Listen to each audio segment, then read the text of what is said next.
Guys, ಇವತ್ತು ನನ್ನ birthday. Actually ಎಲ್ಲರೂ ಒಂದೊಂದ್ ತರ ಬರ್ಡೇ ಮಾಡ್ಕೊಳ್ತಾರೆ, ಕೇಕ್ ಕಟ್ ಮಾಡ್ಕೊಳ್ತಾರೆ, ಮತ್ತೊಂದು ಏನೇನೋ ಬೇರೆ ಬೇರೆ ತರ ಪಾರ್ಟಿಗಳು ಮಾಡ್ಕೊಂತಾರೆ. ನಾನ್ ನೋಡ್ರಿ ಈ ವನ್ಯ ಪ್ರಾಣಿಗಳ ಜೊತೆ ಬರ್ಡೇ ಸೆಲೆಬ್ರೇಷನ್ ಮಾಡ್ಕೊಳ್ತಾ ಇದೀನಿ.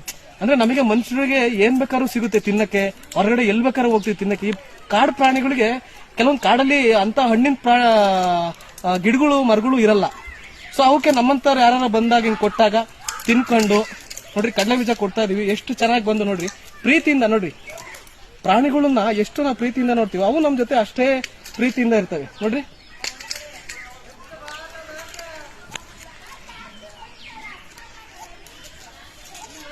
ಸೊ ನಾನು ಹೇಳೋದು ಕೇಕ್ ಕಟ್ ಮಾಡೋದು ತಪ್ಪು ಅಂತ ಅಲ್ಲ. ಈ ತರ ಪ್ರಾಣಿಗಳಿಗೆ ಏನಾರೋ ಒಂದು ತಿನ್ನೋಂಥದನ್ನ ಕೊಟ್ಟು, ಕಡಲೆ ಬೀಜನೋ ಬಾಳೆಹಣ್ಣನೋ ಏನೋ ಕೊಟ್ಟು ಅವಕ್ಕೂ ಒಂದು ಹಸ್ತಿರುತ್ತೆ. ಈಗ ನಾವು ಹಸಿದ್ರೆ ಎಲ್ ಬೇಕಾದ್ರೆ ಹೋಗಿ ತಿನ್ಕೊಂಡು ಏನ್ ಬೇಕಾದ್ರೆ ಇದ್ ಮಾಡ್ಬೋದು. ಬಟ್ ಇವು ಹಸಿದ್ರೆ ಎಲ್ಲೂ ಹೋಗಕ್ಕಾಗಲ್ಲ.